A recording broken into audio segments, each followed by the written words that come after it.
a tratar de avanzar lo más que se pueda hoy la unidad 2 para que el lunes ya más, o sea, terminemos y nos enfoquemos en ver unidad 3.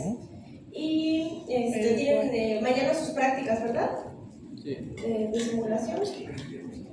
Entonces, vayan por favor para que hoy, unos hoy. ¿Hoy? No, mañana. Mañana, según yo es 23 y 24.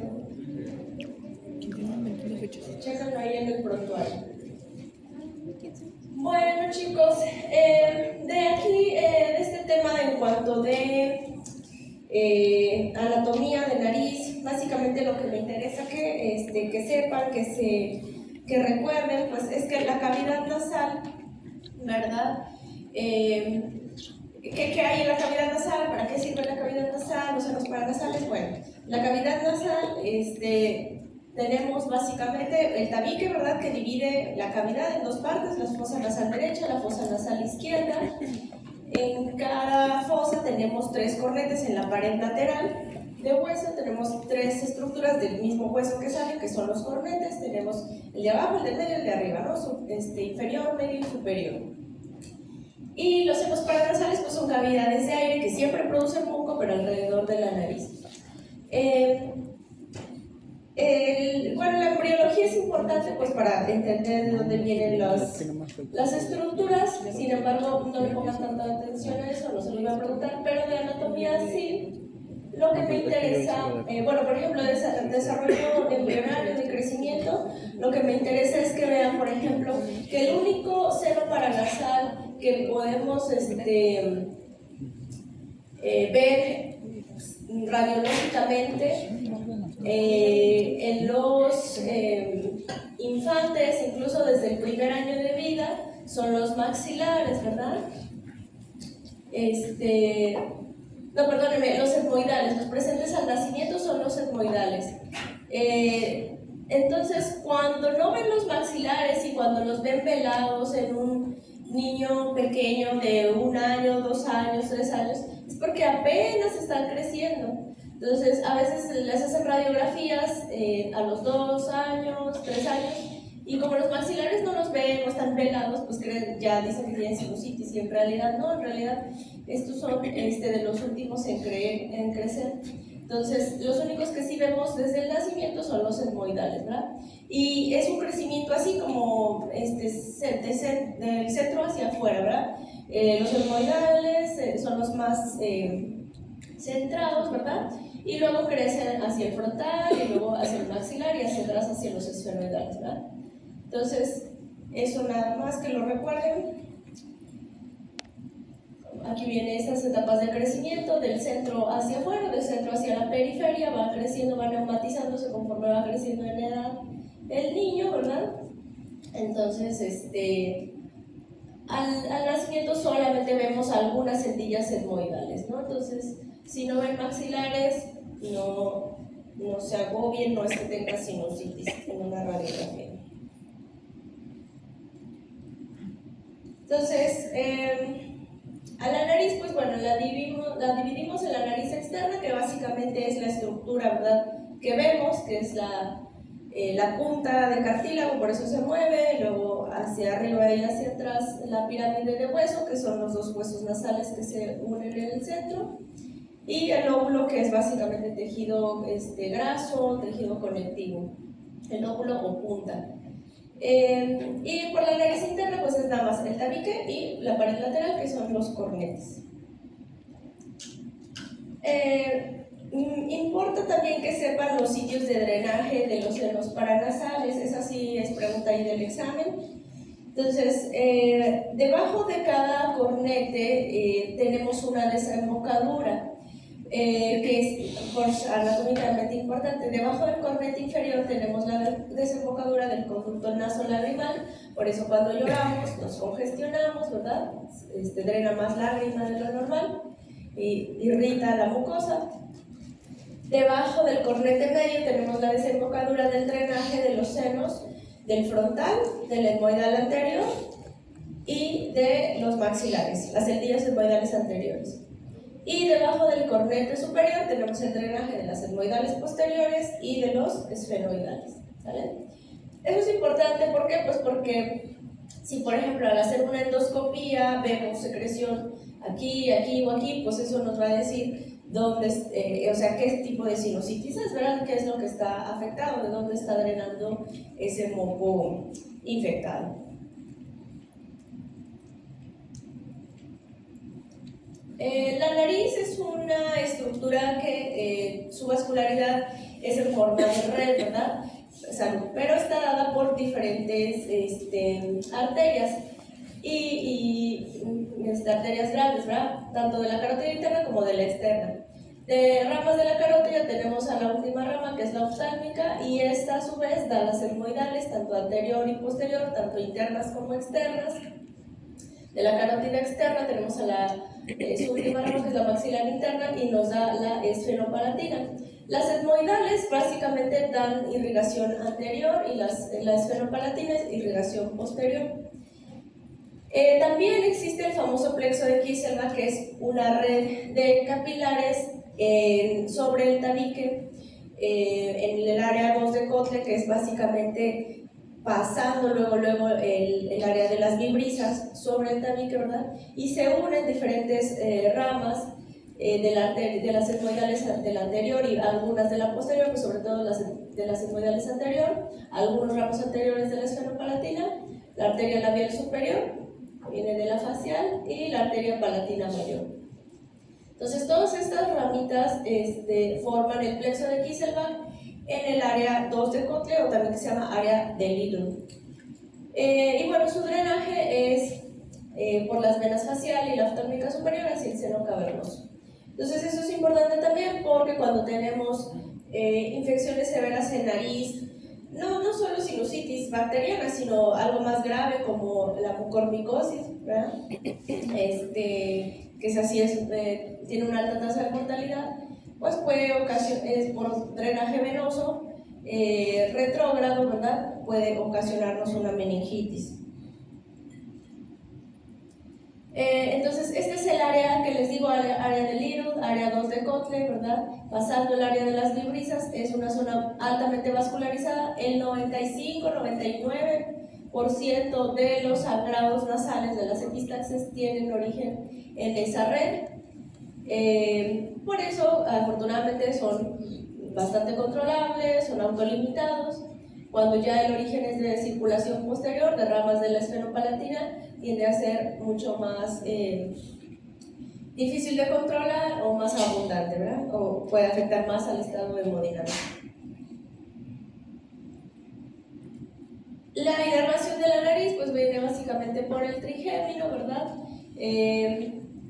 La sensorial, la sensitiva, pero también hay inervación simpática. Esto importa porque influye en el ciclo nasal, lo que ahorita vamos a ver en rinitis. La parasimpática, producción de moco por el espectro superficial mayor, y bueno, el drenaje linfático también hacia algunos ganglios locales y después a ganglios cervicales. Lo que sí me interesa que aprendan es drenaje de los senos paranasales, hacia dónde van, hacia qué meato, y la irrigación del plexo de Kieselbach. Okay. Entonces recuerden que los senos, pues bueno, todos son pares.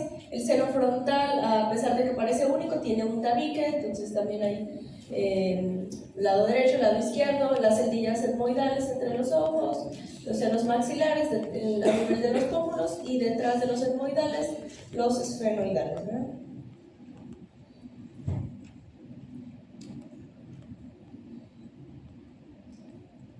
Ya les subí, chicos, todas las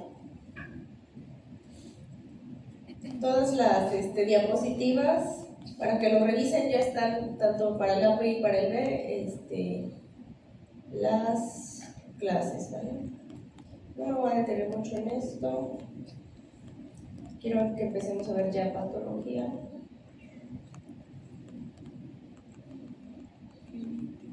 Ok, entonces vamos a empezar por epistaxis.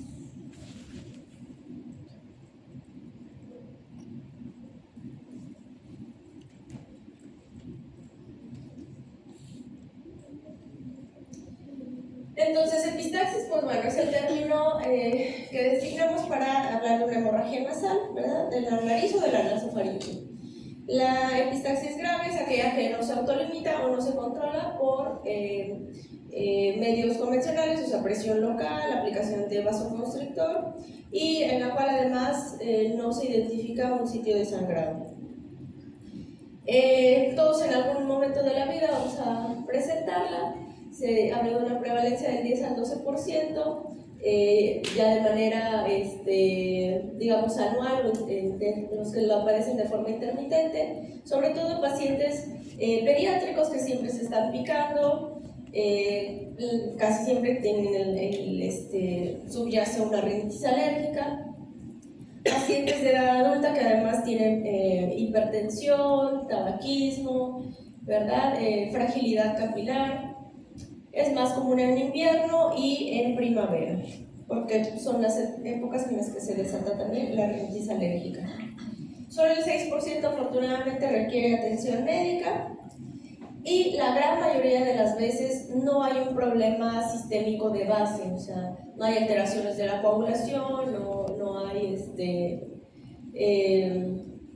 pues sí, algo que lo justifique de manera sistémica, pero cuando sí lo hay, la causa más común es púrpura trombocitopénica idiopática.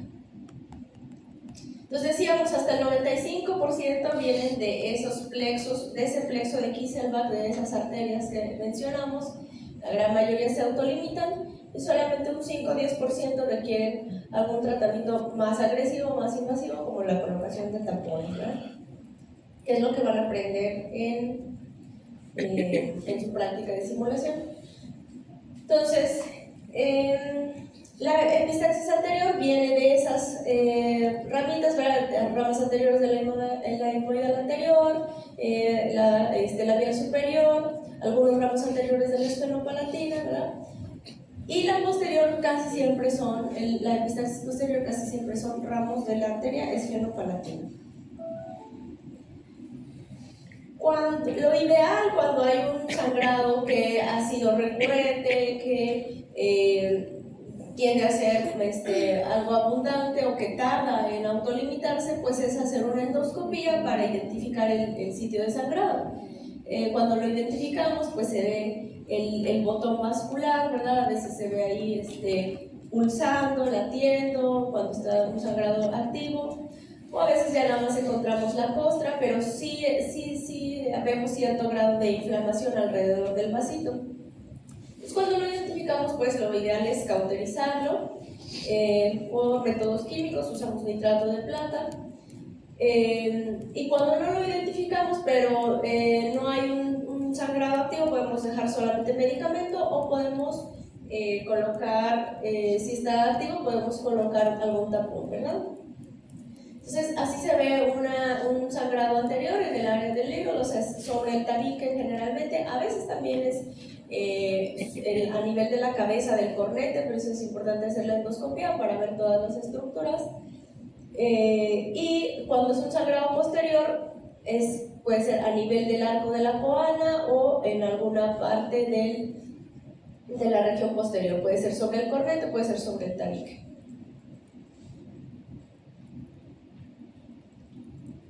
Al plexo a las ramas de la esfenopalatina en la región posterior también se le llama plexo de Woodruff, ¿verdad? Entonces decíamos, casi siempre es un trauma local, a veces por medicamentos tópicos que empiezan a utilizar pues no indicados. Hay pacientes que empiezan a ponerse que Vivarborrub, vitacilina, o empiezan a usar cosas pues, que no deben de usar en la nariz, ¿verdad? Los que utilizan cocaína incluso tienen el riesgo de hacerse una perforación septal porque están induciendo vasoconstricción repetidamente, y eso causa necrosis de la mucosa y por lo tanto necrosis del cartílago y se hace una perforación. Y los pacientes que tienen rinitis alérgica pues, son los que también tienen la mucosa más inflamada, friable y también se están picando, sonando a cada rato, ¿verdad? Pacientes que tienen tabique desviado, cuando respiran, hacen más fricción de ese lado y también van erosionando o exponiendo los vasos sanguíneos, haciéndolos más superficiales. Si además hay hipertensión descontrolada, pues todo esto se suma y pues se genera el sangrado, ¿verdad? Entonces, ¿qué hay que hacer? Siempre, acuérdense, ante cualquier sangrado hay que hacer presión, ¿verdad? Independientemente de la zona, y la nariz no es la excepción, entonces hay que hacer presión local. Idealmente, si tienen a la mano, colocar un vaso constrictor y hacer una presión continua por 15 minutos. Esto es lo primero, presionar, calmar al paciente, sentarlo, inclinarlo hacia enfrente, decirle que respire 100% por la boca y pues que se siente sangre, escupirla, ¿verdad? Y ya que tenemos eso, ya que tenemos la presión local, entonces ahora sí podemos interrogarlo a él o a alguno de sus familiares, ¿verdad? De lo que lo vamos revisando por antecedentes, enfermedades, medicamentos que toma. Todo eso importa porque también pues, va dirigido el tratamiento hacia la causa, ¿no? Entonces hay que revisar, hay que hacer una rinoscopía, idealmente una endoscopía, pero bueno, esa casi siempre nada más la hace el otorrino. De todas formas, si no tienen forma de revisarlo a fondo, pues bueno, seguir haciendo la presión, esperar unos 15 minutos y si no, controlar los desencadenantes, ¿verdad? Las causas, y si no, lo que sigue sería colocar un taponamiento. Si identificamos la causa, cauterizar, si no, colocar un taponamiento. Hay taponamientos que son absorbibles, que son de gel foam o gel foam, ¿verdad? Que es una esponja hemostática suave. Hay otros que son de Merocel, que no es también una esponja, pero esa es sintética, esa no se absorbe, esa hace mayor presión, esa cuando se moja se expande. Y como no se absorbe hace mayor presión, pero esto sí tenemos que retirarlo en unos 3 a 5 días. Y por último, si es un sangrado que a pesar de esto no se controla, o sea, el paciente sigue teniendo descarga tanto anterior como posterior, pues entonces lo ideal es colocar un taponamiento nasal. Ahora chicos, este conocimiento de colocar un tapón de gasa sí es algo viejo, es algo arcaico, es cierto, pero se van a dar cuenta que cuando ustedes se enfrenten, o sea, cuando ustedes estén en el internado, el servicio, pues no van a tener los dispositivos modernos actuales con los que se hace un taponamiento, ¿verdad? Actualmente se utilizan tapones neumáticos, pero muchas veces no lo hay, entonces les va a tocar pues, hacer su tapón de gasa y colocarlo, ¿verdad? Entonces, por eso, esa es la razón por la que lo tienen que aprender. Entonces, pacientes que se sospecha alguna enfermedad sistémica o que ya se ven con alteración hemodinámica, sí hay que pedir laboratorio, sobre todo para ver necesidad de transfusión. Y en aquellos en los que se sospecha una neoplasia, siempre hay que hacer una endoscopía nasal. Entonces, el taponamiento anterior es básicamente nada más colocar la gasa, ¿verdad? Pero hay que colocarla bien, o sea, prácticamente meter toda la bayoneta pues tiene una distancia por una profundidad más o menos de unos 7 centímetros, que es lo que mide la profundidad de la cavidad nasal. Y como la cavidad nasal es una pirámide, ¿verdad? Hacia arriba es mucho más estrecha, pues cada vez les va a ir cabiendo menos la gasa, pero así queda, ¿no? Como en zigzag. Hay pacientes que les ponemos el tapón y aún así, y parece ser que está bien puesto, y aún así siguen teniendo descarga retronasal hemática. En esos pacientes lo que sigue es colocar un taponamiento posterior. Lamentablemente retiramos la gasa, eso es doloroso, a veces hacemos también más daño de poner y quitar la gasa. El taponamiento posterior, entonces se utiliza una sonda Foley, se introduce, se ve que pasa, exploramos por boca, se ve que baja la sonda y insuflamos el globito más o menos con unos 10 a 12 mililitros. El globito ya abierto, entonces traccionamos, ¿verdad? Traccionamos por la nariz la sonda para que haga presión justamente en esa área, en el área guanal, en el área 5 de Kotle, y que las ramas de la esfenopalatina pues entonces cedan, ¿no? el sangrado. Aún así volvemos a colocar la gasa, sobre todo pues para controlar origen anterior también, y así quedaría un paciente. Pero esto, como les digo, esto ya se sustituye pues con dispositivos más modernos que ya tienen tanto su valor posterior como su valor anterior. Entonces ya nada más tenemos que introducir una vez y tenemos aquí marcado cuál es el valor anterior y el posterior, y ya nosotros, dependiendo, ¿verdad?, que veamos si hay todavía o no descarga, vamos quitando o poniendo volumen a los globitos. Generalmente este tapón lo dejamos, los dos, tanto como el moderno, los dejamos unos 5 días. Pues el paciente se controla todas las demás condiciones que provocaron el sangrado, ¿no? Se controla la presión, se dan medicamentos que favorecen la coagulación, como el etapsilato o el Levocin K oral, y a los 5 días se retira el tapón si es que no hubo sangrado.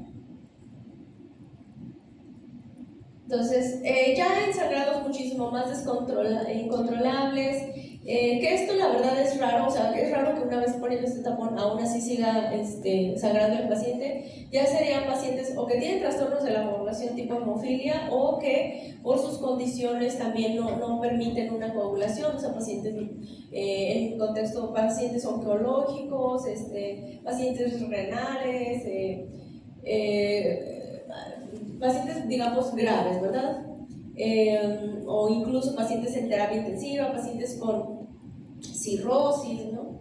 Entonces, bueno, esos pacientes sí ya es otro rollo, ellos incluso hay que llevarlos al quirófano, hay que hacer una revisión endoscópica, ligadura de arterias, de la esfenopalatina, cauterización, o incluso hasta ligaduras de carótida externa. La verdad es que pacientes que ya necesitan esto, difícilmente los alcanzamos. O sea, sí hay pacientes que mueren por un sangrado masivo, por un sangrado incontrolable, pacientes que hacen incluso CID, que es coagulación intravascular diseminada, ¿verdad? Existen unas sustancias que se llaman selladores de fibrina, que son pues hemostáticos y son bastante efectivos.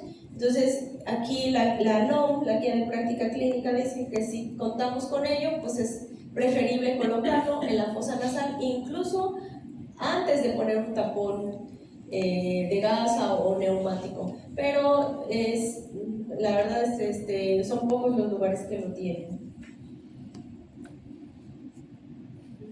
La marca, estas son algunas de las marcas, el Veriplast, el Surgiflo, y es literal, es como una pastita, ¿verdad? Y favorece bastante la coagulación. Cuando no hay otro remedio, pues bueno, se pueden hacer ya estos tratamientos pues, de rescate, pero les digo, a veces ya el paciente no lo logra, ¿no? Pacientes que es una epistaxis pues, común, que a lo mejor no necesito incluso de tapón, a los 7 días se limita, por pacientes que hayan necesitado un tapón pequeño, absorbible, 7 días, ¿verdad? Una epistaxis grave que sí ocupó a lo mejor hasta internamiento, se termina de recuperar en 3 semanas. Entonces, ¿qué es lo que hay que hacer? Como decíamos, presionar, sentarlo, calmarlo, inclinarlo hacia enfrente, ¿verdad? No sirve de nada que apretemos acá arriba la pirámide nasal, el hueso. Hay que ocluir por completo las narinas y presionar sobre el tabique, que es donde sangra. Respirar por boca. Decíamos que si tenemos a la mano podemos colocar un algodón de preferencia con afrin, con algún vasoconstrictor. Podemos empezar a dar hemostáticos orales como el Levocin K o el disinone, que es el etapsilato. Ok. ¿Dudas, chicos? De epistaxis. Básicamente necesitan saber la anatomía, ¿verdad? El peso de X. Vamos con rinitis. Entonces, por definición, la rinitis es pues, inflamación de la nariz, ¿no? De la mucosa nasal. Entonces, la clasificamos rinitis aguda, rinitis crónica. Aquí, para otorrino, lo que importa pues, es la rinitis crónica. La rinitis aguda es la que nos da en el contexto pues, de un resfriado, de un catarro, ¿verdad? ¿verdad? Andamos 3 días, 2 días con congestión, con escurrimiento de moco, ¿verdad? Esa es la rinitis aguda y se autolimita. La aguda pues es de origen viral, ¿verdad? Y pues el tratamiento es sintomático nada más. En este contexto de una rinitis aguda por un resfriado, aquí sí se vale utilizar descongestivos inmediatos, o sea, aquí sí se vale usar Afrin, Iliadin, Gotinal, oximetazolina, ¿verdad? O nafasolina, y no más de 5 días. En teoría, un resfriado no debe durar más de 7, 10 días, ¿verdad? Pero fuera de este contexto, estos descongestivos inmediatos no hay que utilizarlos. Y la gran mayoría de la gente, como son de venta libre, pues los va y los busca, pero para rinitis crónica. Y es cuando aparece la rinitis medicamentosa, que es la que vamos a ver. Entonces, la más común es la rinitis alérgica, ¿verdad? Así como tenemos dermatitis atópica, tenemos asma o bronquitis alérgica, tenemos conjuntivitis alérgica, pues también hay rinitis alérgica. Y básicamente se trata de lo mismo, una persona que responde de manera exagerada a un antígeno, a un estímulo del ambiente, ¿verdad? Es una respuesta incontrolable.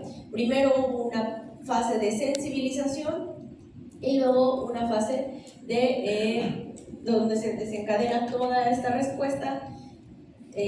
Acuérdense que es una reacción de hipersensibilidad de tipo 1 que está mediada por IgE o inmunoglobulina E, ¿verdad?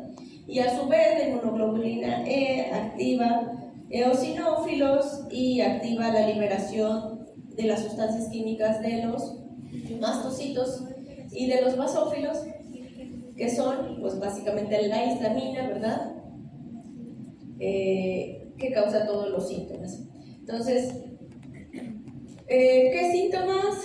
Bueno, ahorita vamos a ver cuadro clínico, pero bueno, decíamos que es bastante común, hasta el 20% de la población lo padece, 80%, la gran mayoría de las rinitis alérgicas son en la infancia o se presentan antes de los 20 años, pero también hay rinitis alérgica que debuta hasta la edad adulta y sigue siendo rinitis alérgica, no porque no haya nacido con ella, no va a serlo, ¿verdad? Cada vez hay un aumento en su incidencia anual, esto por la teoría de la higiene, lo mismo que pasa con el asma, ¿verdad? Niños que cada vez, digamos, de alguna manera los cuidamos más, niños que se exponen menos a estos antígenos y pues se sensibilizan. Es la condición atópica más común. Y junto con el asma y con la dermatitis atópica, pues se denomina la famosa marcha atópica, ¿verdad? La rinitis alérgica como tal también se asocia a otras enfermedades como la otitis media aguda, la sinusitis o el síndrome de apnea obstructiva del sueño.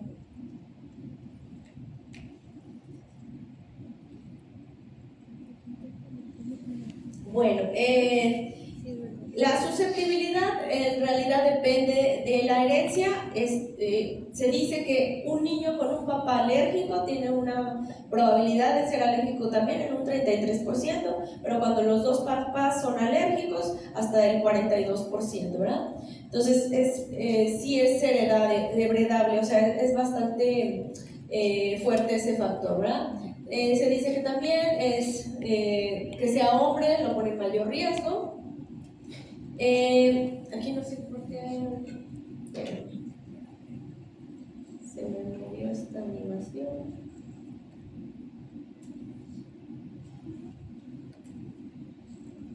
Ser hombre, el primero que nació, también es un factor de riesgo. La exposición cuando va creciendo el humo de cigarro, el uso temprano de antibióticos, factores ambientales y bueno, que tengan también inmunoglobulina E sérica elevada antes de los 6 años. Los alérgenos más comunes, frío, polvo, humedad, pero también algunos pelo de algunos animales, algunos arbustos, polen, árboles, flores, ¿verdad? El más importante pues casi siempre es el polvo, y no solo el polvo en sí, sino los animalitos que viven en el polvo, que son los ácaros, y luego se vio que en realidad el verdadero alérgeno era la heces o los productos de desecho del ácaro. algunas esporas. Aquí en regiones muy húmedas como Montemorelos, Monterrey, también es súper común que los pacientes sean alérgicos, ¿verdad? Entonces, esto es en fisiopatología, esto es lo que pasa, decíamos, hay una primera exposición al alérgeno, los linfocitos lo reconocen, pero cuando hay una segunda exposición, esta respuesta de reconocimiento es mucho más severa. Ahora sí hay reclutamiento de todas las citocinas que producieron estas células, basófilos y mastocitos. Hay todavía mayor producción de IgE. Y pues bueno, esta respuesta es un círculo vicioso incontrolable, ¿verdad? Hasta que pues lo identificamos y damos tratamiento. Entonces, en la fase tan temprana, generalmente el paciente se expone y empieza con síntomas, pero en la fase tardía ya dura más de 2 a 24 horas. O sea, un paciente que no es alérgico puede limitar esa respuesta, o sea, se expone a algo que lo irritó y pues unos pequeños, puede ser una media hora, una hora máximo que estuvo con los síntomas y ya se le quitó, ¿no? O incluso menos. Pero un paciente que es alérgico se expuso a algo que lo irritó y a veces por días no se le quita, ¿no?, los síntomas.